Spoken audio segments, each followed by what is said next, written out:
Hey viewers, my name's Cara. This is the next installment in my series of discussion prompts or journaling prompts, discussion questions for Starhawk's book, The Spiral Dance, which was originally published in 1979, had a 10th anniversary edition and a 20th anniversary edition, which is this one here, which included many notes that added things to the original text while mostly leaving the original text unchanged.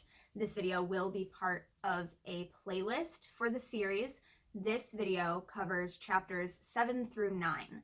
There is one video that covered chapters 1 through 3, another video covering chapters 4 through 6, and now we're on 7 through 9. This is something that I've been doing as a book club with some people through my Patreon. You can support my videos and the other work I do at patreon.com/cutewitch772. The link and more information is always in the description. You can go and check out what's there and decide for yourself what support works for you. This is one of the things I've been doing through my Patreon community this year, throughout 2020. A little bit of a positive, fun thing, a little bit of connection with people. So that's one thing we've been doing, and that is where these discussion prompts and notes are sort of originating. We've been reading together, discussing, and then I have this little separate notebook here where I make my personal notes and anything that I think makes a good discussion question or journaling prompt based on the text. But then I also might talk about some of the things that we discussed the most in the discussion group. So this video series is mostly intended for people who are reading through the book while looking at these things, or at least maybe if you've read the book before. However, there will very likely be some prompts, things to think about, food for thought, that can be useful to you even if you've never picked up a copy of this book before. But just bear in mind, if it's not super helpful for you or seems very out of context, it is intended to be used as a companion while reading the book. Context is important, and I won't be going into the full context of everything here, so just bear that in mind. Also, before I really dive into it, I just want to let everyone know, in case you don't know, that if you have been reading this book this year or whenever you're looking at this series, if you've been reading this book all the way through from beginning to where we are now, whether you are watching this video before you start chapter 7 in preparation so that you kind of have an idea of some things to keep in mind as you read, or you're reading this after you have finished chapter 9, I wanted to let you know that if you've read up to this point, you've definitely finished chapters 1 through 6, correct? So chapters 1 through 6 are actually very often used by reclaiming teachers as the prerequisite for taking an Elements of Magic class, which is kind of a basic introductory core class within the reclaiming tradition. So if you have read at least chapters 1 through 6, you could then reach out to some people who are offering an Elements of Magic class. Some people are offering them online, especially this year. I can put a little more information in the description for you on that as well, and let them know that you have read the first 6 chapters. A lot of people like to use that as a basis for introduction to the work. So congratulations if you've read this far or if you've read it in the past. So everybody who has been taking part in my discussion group through my Patreon this year, when we finish chapter 6, I let them all know you're ready to take Elements now, and I will hopefully be teaching an Elements class online in the coming year in 2021. So now let's dig in, shall we? We are starting with chapter 7, which was entitled Magical Symbols. Lots of really fun definitions for me in this chapter. So some of the things that I wrote down are quotes and ways that Starhawk defines different things. So first we have, to work magic is to weave the unseen forces into form. I feel like that's a very beautiful and poetic way to think of it. The next thing is her definition of magic in this case is the art of changing consciousness at will. This is one of the things that we discussed quite a bit in the discussion group because this is similar, but not exactly the same as another definition that we often hear, I think most often attributed to Aleister Crowley, which is that magic is the art, or sometimes people say the art and science, of causing change to occur in accordance with the will. Sometimes people use different words other than accordance, but that's the word that I most often see used, and that is the word that Starhawk uses in the book when she quotes that as well. So we have causing change to occur in accordance with our will, and then we have Starhawk's definition, which is changing consciousness at will. And there's a whole discussion here about how changing our consciousness changes ourselves and the way we relate to other people and the world around us, thereby changing the world. So we had a discussion about this, and what I ended up saying was that I felt like I like both of these definitions. I do give both definitions usually when I get into a discussion with people about this, because I feel like they're both useful, and I like that they touch on slightly different things. They feel a little different to me. What I ended up saying was that one of them, causing change to occur in accordance with our will, feels to me like saying, I didn't like the way something was, so I changed it. And the other definition, changing consciousness at will, feels like saying, I didn't like the way something was going, so I changed. And I feel like those are both very important aspects. So perhaps the first thing that it makes sense to think about is, what is your personal definition of magic? M-A-G-I-C or M-A-G-I-C-K or any other spelling thereof. This thing that we mean when we say magic. What is your personal definition of it? What do you think magic is? Why do you think it works? And the next thing is, what do you think spells are? Because one of the next big definitions was about spells. And going along with changing consciousness, Starhawk talks about how learning to work magic is actually a process of learning to repattern the neurological connections in our brain, just like learning any other skill creates new neural pathways, new ways of seeing things. And so that's something else kind of cool to think about and discuss. What are your views on that? And of course, if you're reading the book, you'll be reading that more in context, and this is discussed on page 136 of the 20th anniversary edition. But moving on to spells, her definition of a spell is thus: a symbolic act done in an altered state of consciousness in order to cause a desired change. To cast a spell is to project energy through a symbol. And then she goes on to discuss how sometimes people mistake the symbol itself for the spell or the magic, when in fact it is a symbol that we work magic through.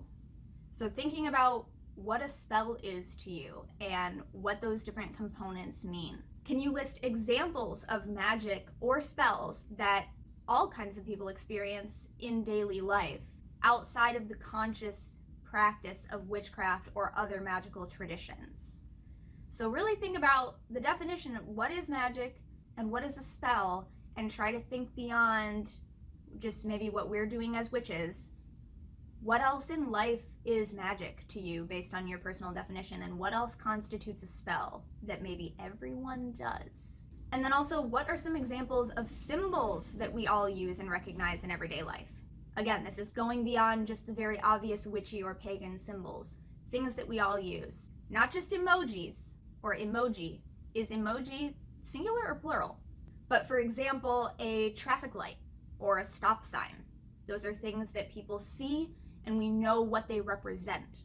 A symbol is a thing that represents something else, an entirely different concept. So what are some examples of symbols in everyday life as well? The next thing I wrote down in my notes, Starhawk did not word it this way or use this term, but I wrote it down as personal gain, because Charmed really did a number on a lot of us with this one. So Starhawk discusses how spells make us come to terms with physical manifest reality and material things. Most of the time, not all of the time, but a lot of the time when we work with spells, we are working with physical objects, things as symbols.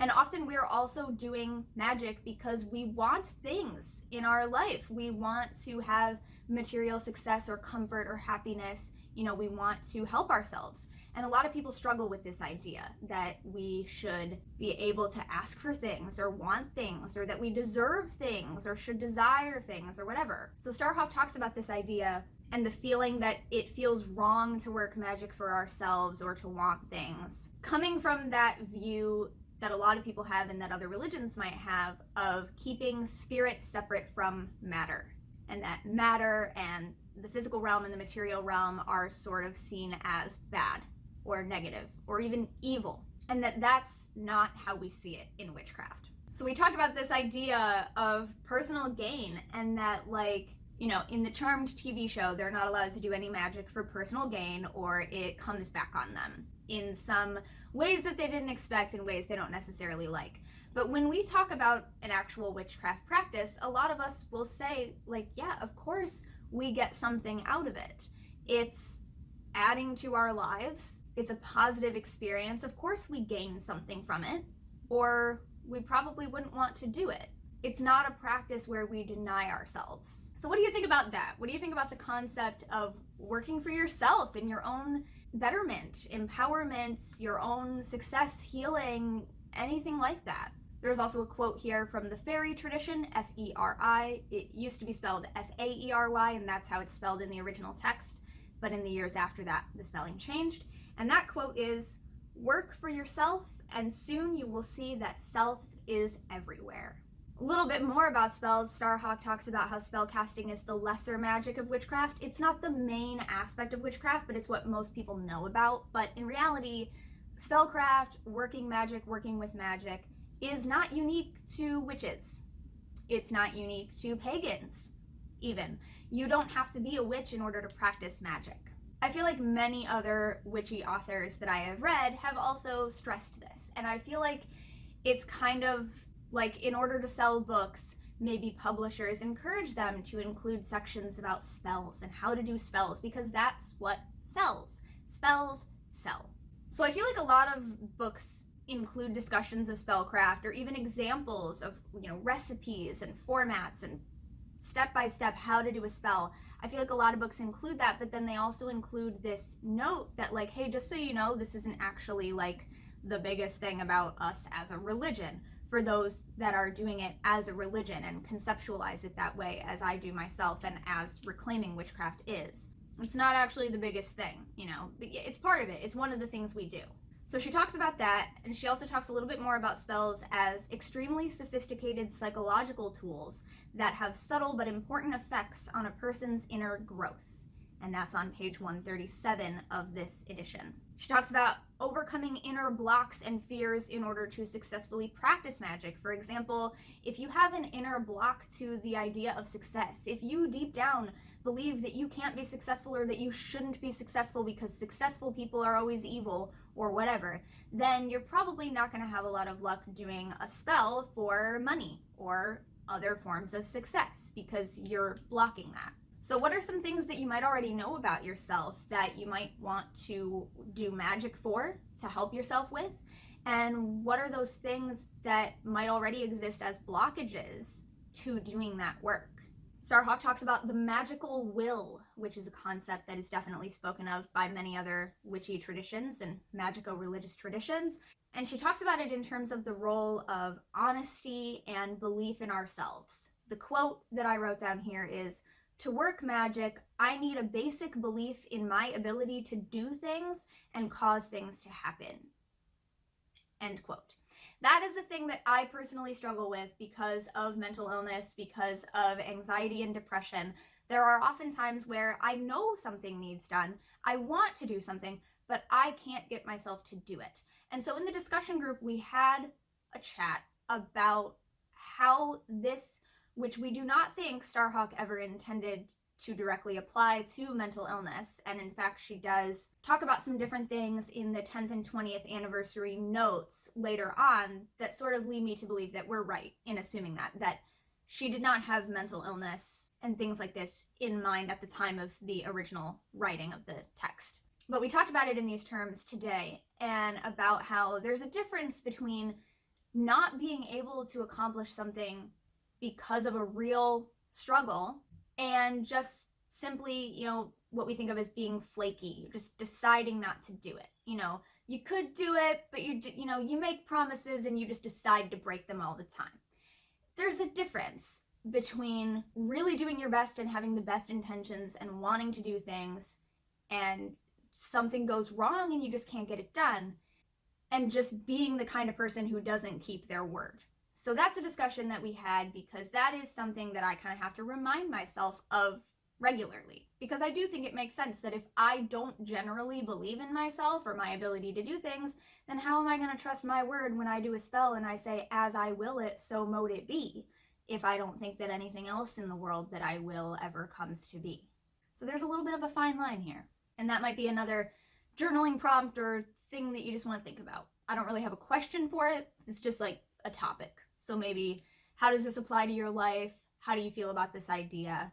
And so on. The next big thing, again, Starhawk did not use this term. The original text was written in the 70s. But now she wrote about something that we would now refer to as good vibes only, or I said the good vibes only fallacy. But I wrote that down without reminding myself of the definition of the word fallacy, so forgive me if that's not actually correct.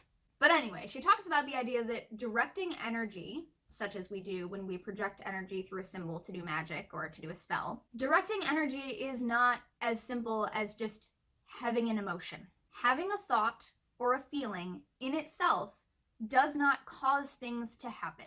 This is relevant because there are a lot of people, back then, Starhawk was writing about it, but also still today, there are a lot of people who believe that what we say or what we think immediately comes into existence.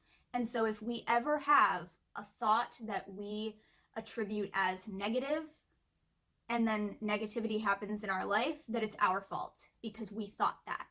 But that is a really harmful mindset to be in, because we can't always control the intrusive thoughts that just pop into our brain.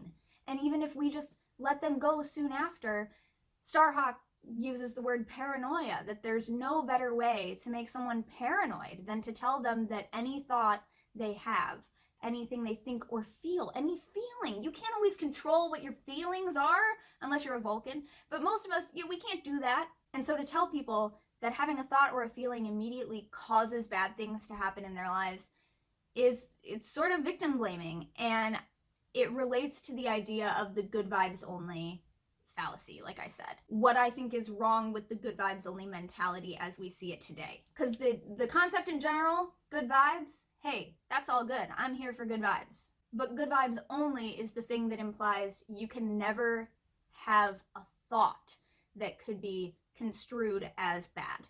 Starhawk says, even concentrated power is a small stream compared with the vast surges of energy that surround us. And this is in reference to the fact that a spellcaster, a magician, a witch, what have you, casting a spell, if we're working along with all of the forces in the world for everything to go our way, then it's just adding to that flow of energy and it all works out great. But we could also do a spell that just far more energy is working against us on, and so it's just not going to work. It doesn't matter how powerful you are, it doesn't matter how experienced you are, not every spell you do is going to work. It just depends on what you're doing and what the universe has going on. There's also a John C. Lilly quote, which is, "It is all too easy to preach, go with the flow. The main problem is identifying what the flow is here and now." And Starhawk describes it like sailing a boat. Okay, this isn't the metaphor, is that we're sailing a boat and we have to take into account all of the different currents that are going on, not just where we put the sails and what else we might be doing, but the currents in the air, the currents in the water, the weather, the time of year, other people on the water, all sorts of things can affect what we're trying to do. Sometimes it's smooth sailing, sometimes it's really rough and we have to put in a lot more effort, a lot more work, take a lot longer, and kind of, go all over the place until we reach our goal. Again, I didn't really come up with a specific question for this other than just food for thought. Think about this. How does the good vibes only sort of mentality hit you today? How do you react to that? How do you feel about that? I personally am not a big fan because I have actually had people on the internet reach out to me with some negativity of their own, telling me that I am such a negative and sad and awful person because I shared the fact that I deal with anxiety and depression on a daily basis. And I do not believe that sharing our struggles, working through our struggles, talking about our struggles, such as we might do in therapy. I am a huge verbal processor, so talking things out with people really helps me, or journaling about things. For people to tell me that that is the bad thing and that I really just need to repress all of those thoughts and feelings and emotions and just never have them because otherwise I'm the cause of the bad stuff in my life, it's not good. It's harmful. I'm not a fan. So yeah, how do you feel about that? How might it affect your life or the life of your loved ones or other people that you know? And then the chapter includes some sample spells and also herbal charms. So in the discussion group, we just kind of talked about which ones seem interesting to us, whether we have done any spells that are similar to that, whether we use herbal charms, things like this, what we might want to mostly use them for, or some of our favorite ingredients that we tend to use for things. And that wraps up chapter 7. Chapter 8 was entitled Energy, the Cone of Power. And it starts off with a quote from Barry Commoner, which I'm just going to go ahead and read to you. It's the 4 laws of ecology, and Starhawk uses them to parallel to things that are also true about energy and the way energy works and flows. So, 4 laws of ecology. 1. Everything is connected to everything else. 2. Everything must go somewhere. 3. Nature knows best. And 4, there's no such thing as a free lunch. And Starhawk goes on to explain, sort of one by one, how those things relate to energy, how they relate to magic, spellcraft, but this chapter is mainly about energy as an overall concept. Other than that quote, the chapter opens with the idea that the primary principle of magic is connection, and that, quote, the universe is a fluid, ever-changing energy pattern, not a collection of fixed and separate things.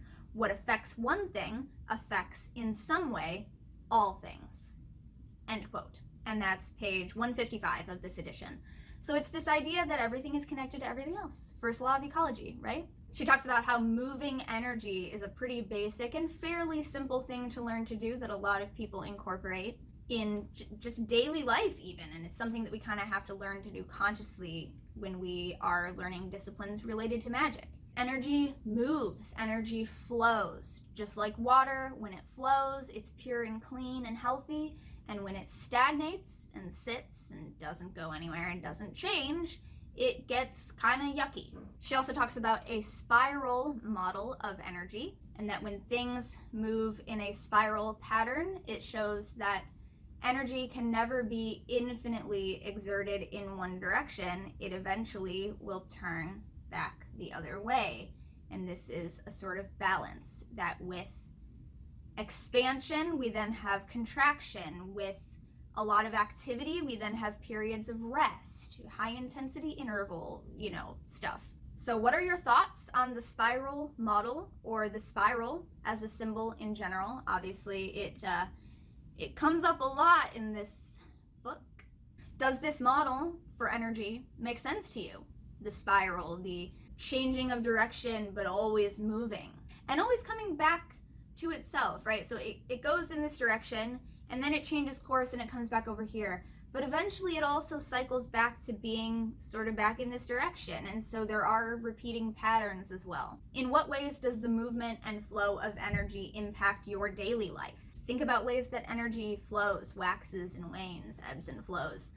And what about your magic? How does the movement and flow of energy impact your magical practice? The chapter is called Energy, the Cone of Power, and so of course we do eventually get to talking about the Cone of Power. So the next question I have is, have you ever participated in a ritual that used a Cone of Power? Whether in a group or by yourself, have you ever used the Cone of Power model of raising energy and then releasing energy? How did it feel? If you've ever participated, especially in a group one, how did that feel? And what other events in life, other than like ritual, can you think of that have a similar gradual raising of energy to an eventual peak and release? There are a few things I can think of off the top of my head as like other instances where we see this sort of pattern, but I will leave it to you.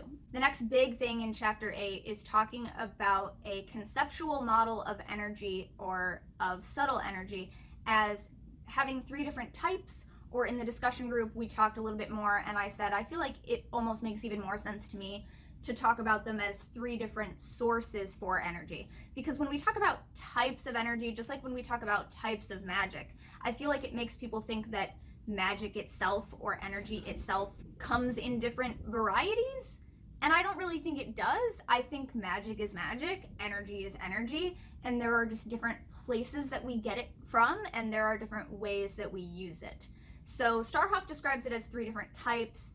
I might say 3 different sources, but they are elemental energy, the energy of consciousness or astral energy, and the energy of the gods or the energy of the divine.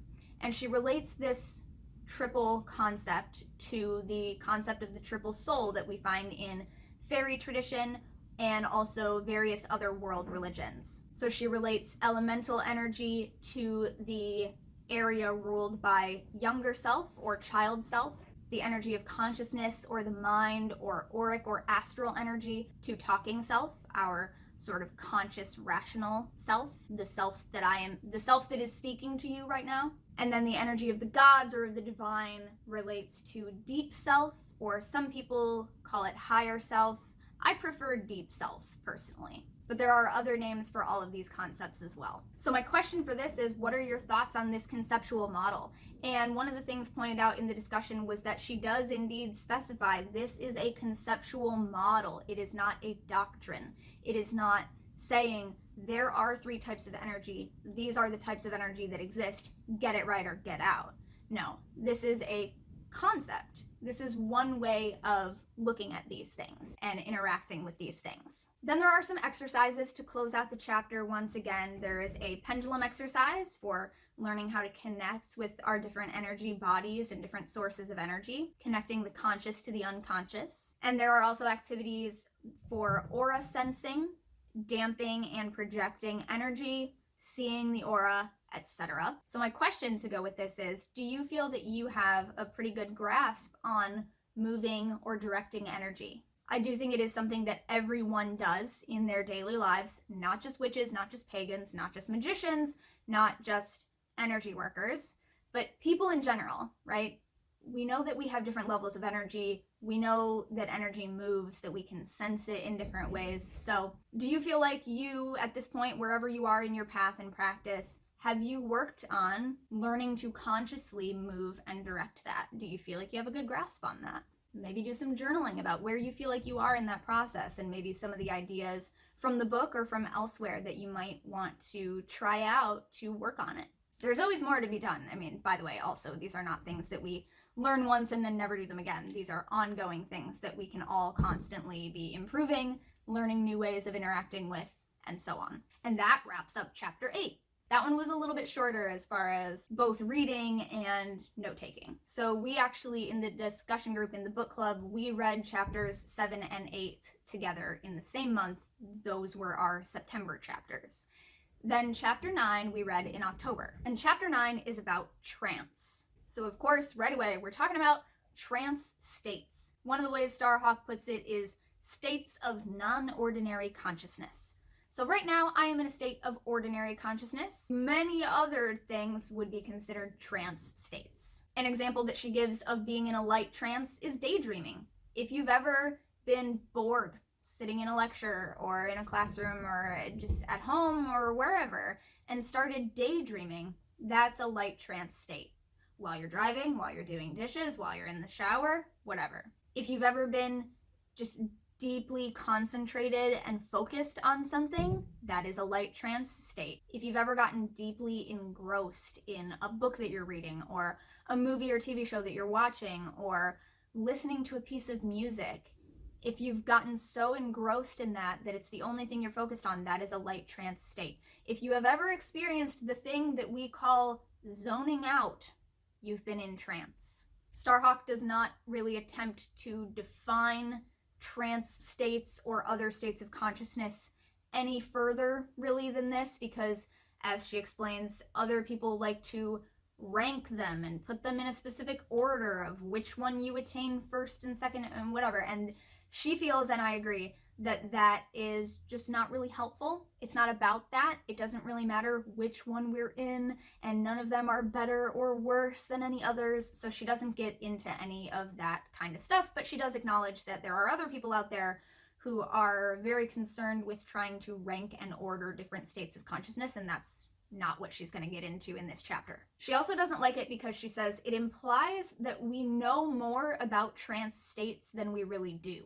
So I agree with that. The chapter then talks about how trance perception does not depend on our physical senses. When we see something in trance or in meditation or in visualization, we're not using our physical eyes. We're seeing with our mind's eye. When we hear something in trance, we're not hearing with our physical ears, but we're hearing with our inner senses, and so on for all the rest. And this is something that I have talked about quite a bit in the past year or so on my channel, as well as on the Pagan Perspective, when we've talked about visualization as a skill for magical practice. I have a video about that here on my channel. It's called Visualization as a Skill for Magical Practice. At least that's what's in the thumbnail. But visualization is right in the title, so you can search it on my channel, you'll find that. And we also talked about it this past year on the Pagan Perspective collab channel. This is that same concept, right? That visualization is not about physically being able to see with your physical eyes. So when we are in a trance state, it's not about that. Trance perception is not about physical senses. So those are all things that she kind of has to get out there, up front. And then I think the first thing that we really discussed in the group, in the book club, was these terms and what we mean by these terms and how they're similar and different. So compare and contrast, if you will, trance, meditation, path working, perhaps also guided meditation, because sometimes people make subtle distinctions between, well, there's meditation, but then there's guided meditation. So if you're someone who makes distinctions between those things, that's going to be part of how you see these things, I think. But what we discovered was that a lot of people had never really heard the term trance, but were familiar with terms like maybe path working. And then realizing that, oh, what I've heard of as path working occurs in a trance state.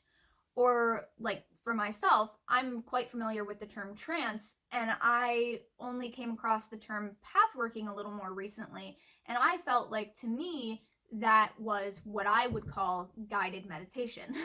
So we had a discussion about these terms, how we use them, how we think of them. So compare and contrast. How do you think of these terms? Which ones have you heard of? Which ones are you familiar with? And what do you think the definitions are at this point in your path and practice? And, are they the same? Could they be interchangeable? Are they overlapping like a Venn diagram where sometimes they're the same, but sometimes they're different? Terms. We all mean different things by them sometimes. Trance perception is a mixture of the subjective and the objective. There are some things in trance that can be shared by other people, while some things may still appear or feel different to you as an individual. So discussions of trance. This kind of just all goes with, what do you think trance is? How do you experience trance?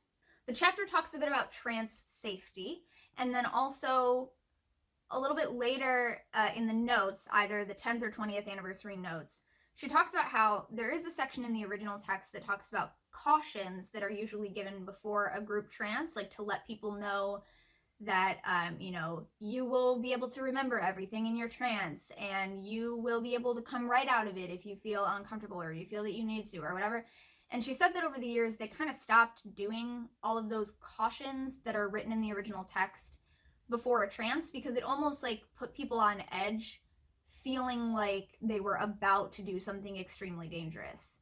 And I do feel like that is a huge misconception that I know I heard a lot as a beginner, that a lot of people hear trance and they automatically think trance possession, which is like a further advanced level of trance that involves allowing another entity or energy to enter your body. And that is not really what we're doing in just every type of trance. Just so you know, she doesn't really go into trance possession much, except for briefly mentioning that other magico-religious traditions do incorporate trance possession much more often. But there is a section about trance safety, and it's things like, when you're in trance, your physical perception is dulled. So you want to make sure that you are in a safe environment, because you're not going to be able to physically see or hear or feel or necessarily sense what is happening around you. So you do want to make sure before you go into a trance that you are in a physically safe space, or if you're out in public or something like that where you wouldn't necessarily feel safe, that maybe you have someone there who can watch out for you while you're in that process. Otherwise, if you're doing trance like by yourself at home, I do trance by myself quite a bit, if you're in a safe place, you don't necessarily need to have someone else there. So she talks about being physically safe, making sure that you're not going to be disturbed, things like that. And she also talks about astral travel, of having an actual, like, projecting your astral body out, or having an out-of-body experience, we might call it. She talks about returning from that sometimes, or a lot of the time, people experience feeling very cold because their physical body has gotten cold while their energetic body has been elsewhere, and also that you end up very hungry. I don't do a lot of astral travel, but I have experienced the same thing when I trance. When I am in trance, my body tends to get cold. So I would have something very warm and cozy like this on, or I would have a blanket wrapped around me or something like that, or make sure that I'm in a room that is already quite warm. And I also like to have snacks and refreshment, hydration, things like that ready for me, so that when I come out of trance, I can immediately hydrate, ground with a little bit of food, and also make sure that my physical body has been nice and cozy and warm the entire time. So that's just something based on my personal experience that I thought I would add in here for you. She also talks about things like getting sufficient sleep before doing this type of work, and generally taking care of your physical body so that you can then work more with your energetic body. The things that she really talks about more in the original text as people thinking of as dangerous are things like just the dangers, the fears that come with opening up this experience into your own unconscious mind, right? It's all the things that people don't want to deal with on a daily basis. Our fears, our misgivings, our things that we repress that we don't want to remember, traumas, all sorts of things, right? She talks about that as being the real danger, if anything, with trance, is the process of facing those things and how people can react to those things differently. So my question here, based on all this for you, is what preconceptions, if you've never done trance before, what preconceptions do you currently have about trance? Or if you have done trance before, can you think back to what you thought about it before you ever tried it? What preconceptions did you have of trance before you ever tried it? And have any of those ideas changed once you tried it? For me, they definitely have, because I had definitely heard all of these things, and none of them really apply to the type of trance that most of us are doing. My other question, just in terms of, having to face the unconscious mind, as we often do when we're in trance, but again, not always. I mean, not any more necessarily than we might be in a regular dream, not a nightmare, but like in a regular dream. That's our unconscious mind, and they're not always so scary. If they're really scary and, intense, we tend to call them nightmares. So dreams, maybe there aren't really so much fears involved in that.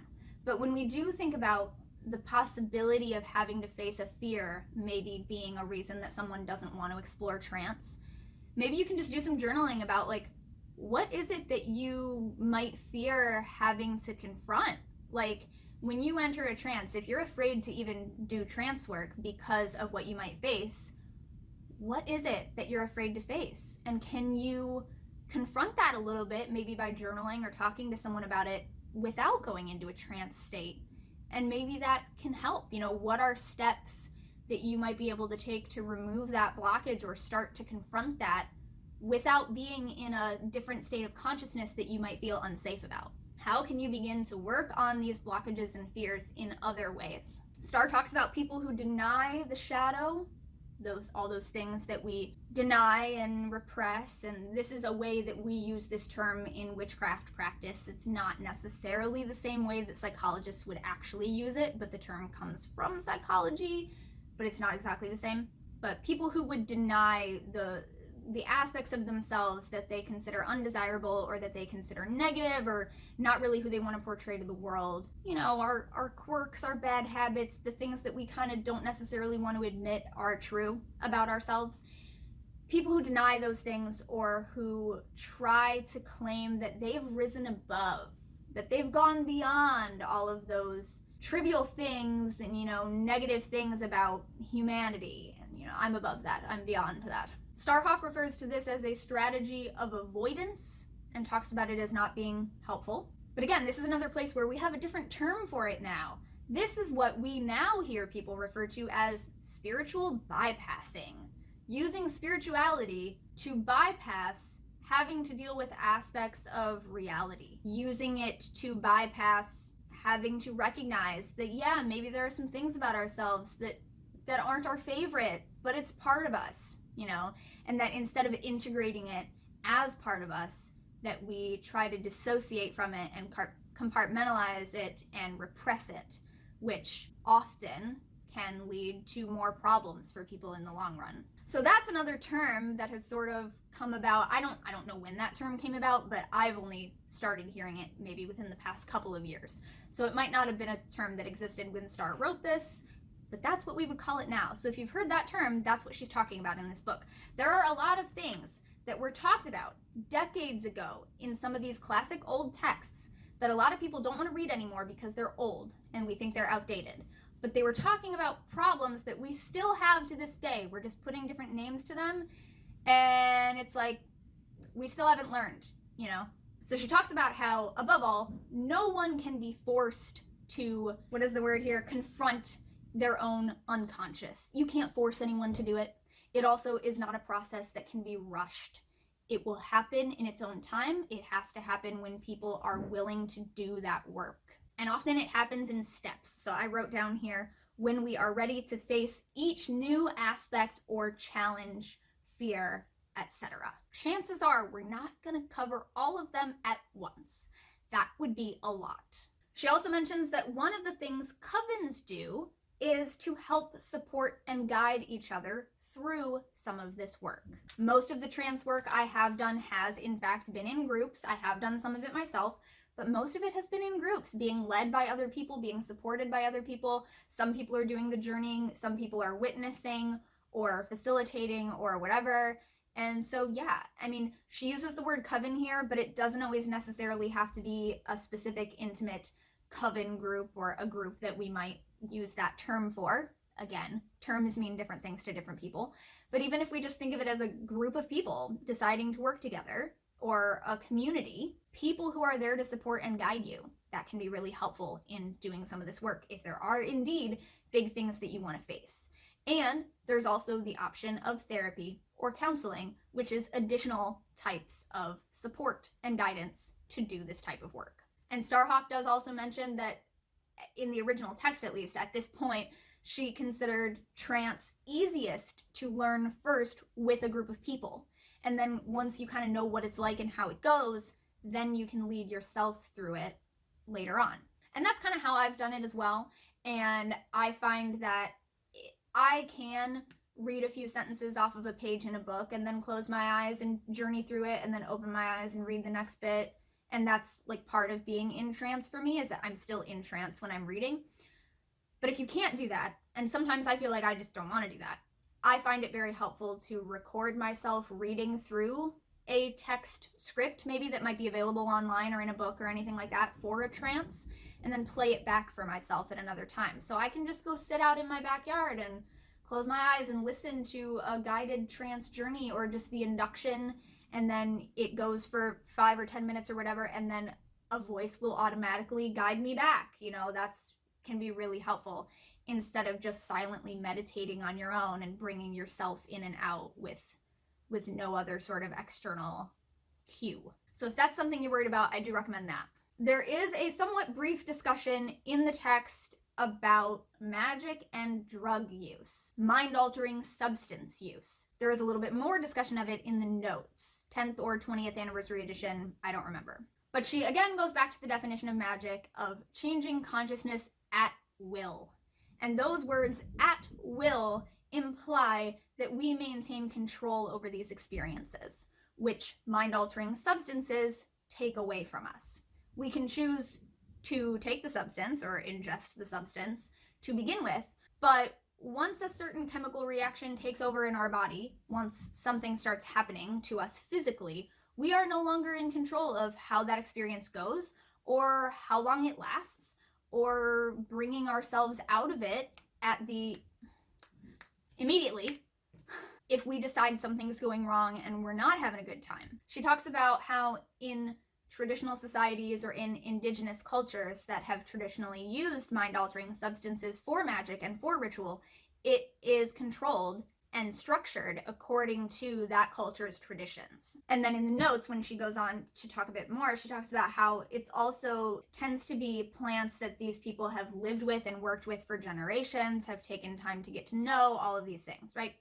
So whatever your feelings are about that for personal use, which I make no comment about personal use, reclaiming events, group events, community events, classes, workshops, camps, etc., are substance free. That includes alcohol, because there are many people who are in recovery from addiction to various things, and they deserve to have a safe space where they can do this work. And also, it is work that we are attempting to learn to do at will. Now, Starhawk mentions, having had some prior experiences with hallucinogens and things like that, that she feels she would not have become a witch without.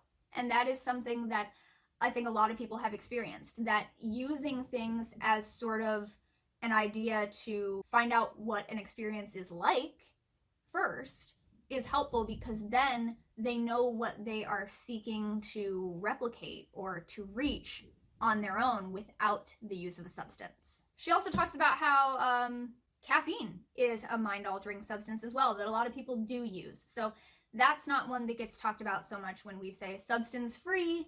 You know, a lot of people are still consuming caffeine and sugar and things like that, which do have effects on our body as well. I mean, you know, everything has some sort of effect, right? But we're talking about hallucinogenic drugs and like alcohol, not things that you'll find at reclaiming events. Doesn't mean that people may not partake on their personal time, but it's not something that we bring out in community because we don't want anyone to feel pressured to do that, and we're here to try to learn to do the work without those aids. We are here to learn how to do it at will, using our own consciousness. This is a thing that people ask me about a lot at the Buckland Museum of Witchcraft and Magic, where I work in Cleveland, Ohio, because, you know, when people find out that we're all about nature and the cycles of nature and caring for the earth, one of the first things they want to know is, all right, so like hallucinogenic plants? Not necessarily for all of us. So with magic, changing consciousness at will, trance experience is also an attempt at changing consciousness at will. We control the experience, we decide when we enter that trance state, we decide when we bring ourselves out of that trance state. That is the goal. And there are other things that can inhibit that goal, and so we don't tend to use those things, especially not in community. She talks a little bit about dreams as another form of expanded awareness, which I talked a little bit about dreams a little bit ago, and also one of the other core classes of reclaiming tradition called Rites of Passage deals a lot with dream work and trance work as kind of its two main things. And I just finished taking a Rites of Passage class myself this past month. So lots of dreaming, lots of trancey stuff has been going on for me in the past month. But she talks about dreams as expanded awareness. Dreams involve symbols and are also a mix of objective and subjective reality, much like trance in general. Dreams can also be worked with in trance to explore them further or even to change the events of them. So you might have heard people talk about this before. If you have a dream that is disturbing or confusing or something like that, you can enter that dream again while awake doing a meditation, or we might say a trance. Again, sometimes the terms are interchangeable, sometimes not, but that you can go into a meditative state or a trance state with the intention of exploring that dream again and trying to more lucidly go through it, interact with it, maybe change the events, maybe ask further questions, just figure out a little more about it. So we can work with dreams in trance. Dreaming is sort of a trance state. Daydreaming is definitely a form of trance state. Everything is connected to everything else. The last big thing about trance in this chapter is just describing a trance induction and then giving us some examples of a trance induction. The rainbow induction is often the biggest example, and I think it might be the biggest example I always come across because it is the example in this book. Because I have come across so many people over the years who I know have gotten it from this book. There's also an exercise that is the trance to the place of power, which is a pretty core one for reclaiming tradition. Pretty sure that's where I learned the concept, so if you ever hear me refer to a place of power in trance or meditation, I got that from reclaiming, and it's in this book. And she gives sort of tips for like good trance inductions, how they tend to work. There are many, many, many ways to induce trance, As I mentioned, there are ways that we all enter trance on a daily basis, but some of the principles that allow trance inductions to function, Star says, are relaxation. We tend to relax before we enter a trance state. Sensory restriction, such as closing our eyes, maybe listening to something in our ears so we're only focusing on a certain thing instead of all this different sensory stimulation. Rhythm, having some form of rhythm, whether it's a drum or a movement or someone reciting poetry in a nice rhythm for us. And boredom and repetition. So when you hear something repeated, especially rhythmically repeated, repetition can lead to us being bored because there's no new stimuli, and that's sort of the boredom that she's referring to. And then, of course, classic example, you're bored in class, you start daydreaming, you're in a trance state, boom, there you go. The exercise for coming back out of a trance state. A lot of people don't have a word for this, so we call it the induction when we go in. So some people refer to it as the deduction. Star here refers to the exercise as emerging. I personally tend to call it the return. So there's the trance induction where we go into trance and then we return from trance. So I call it the return. Many people have different terms or no term at all for it. Question here, if you have experience with trance, what are some of your favorite trance inductions or the sort of imagery or symbolism that you use with trance induction? I like rainbows, I like colors, so the rainbow induction works pretty well for me, but I also like different ones, like moving down a set of stairs. It could be a spiral staircase or it could be a straight staircase, and then we reverse that when we emerge from it or when we return from it. We go back up the staircase, we come back up the colors of the rainbow. Then at the end of the chapter, there is a scrying exercise. Scrying involves being in a trance state, a light trance state. There are other trances to try out, such as things working with memory, working with dreams in trance, and so on. And then the end of the chapter, like forget trance, here's some other stuff. Closing out the chapter, she talks about feasting, or sometimes called the simple feast, sometimes called cakes and ale or cakes and wine, but again, we don't do wine or ale in Reclaiming Community, so it got changed just to feasting. Grounding after a trance, you might want to have, like I said, your refreshments and snacks. Saying farewell to any energies that you have invoked, and also opening the circle. Those things are also touched on at the end of this chapter, which means at this point, at the end of chapter 9 of this book, the book has covered all of the basic ritual steps, from grounding ourselves and clearing the space and casting the circle, invoking the energies, invoking the goddess and god. That was chapter 5 and chapter 6 was about the goddess and the god respectively. Doing the work of magic, chapter 7, raising energy in the cone of power, chapter 8, trance, chapter 9 might be like the main working or the thing that you do after you've raised and released the energy. You're kind of already relaxed, so it's a great time for trance and receiving messages and doing a little more journeying or path working that way. And then we come out of trance, we feast, we thank any of the allies, guides, ancestors, descendants, fae, and so on that we may have invoked at the beginning of the ritual, and we open the circle. And that's the basic structure of ritual right there through chapter 9. But there are 4 more chapters of the book, and we will get to that video by the end of February is the plan. And that'll be covering chapters 10, 11, 12, and 13, which is the end of the book. In the discussion group over in my Patreon, we actually are finishing reading the book this month. In December of 2020, we were reading chapter 13. I am doing these videos a little bit after the fact so that I can make sure I have all of my notes together, that we've already had a pretty good discussion about it in our group, and then I bring it to these videos.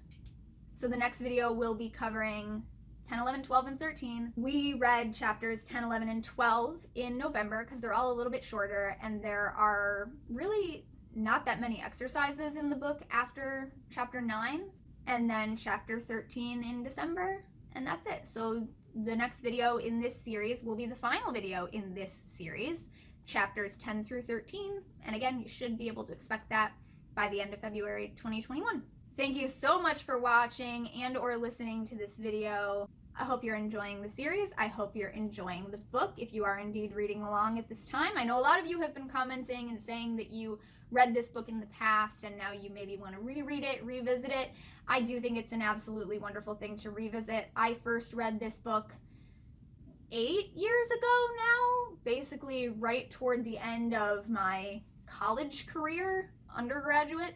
And there are definitely a lot of things that I've forgotten since then. There are things that I forgot that I had gotten from this book. There are things that I see differently now because I've learned a lot over the past 8 years. I've learned more about reclaiming as a tradition and as a community. I've been more directly involved with it in the past 5 years. I've learned more about Feri, F-E-R-I, tradition that is one of the influences upon reclaiming, so I recognize a lot more of that stuff in here than I would have before when I first read it. And yeah, so I definitely recommend, even if you've read it before, that you might want to revisit it now or in the future. And if you haven't read it ever before, I do still think it's a fairly good introduction to a lot of things, especially if you are interested in reclaiming tradition in particular, or Starhawk's work. This was her first published witchy book. So that'll be that for now. Again, thank you so much for watching and for listening. I will see you next time, and until then, don't forget to be awesome, blessed be, and goodbye. And yes, I was living my pop punk dreams today with this outfit.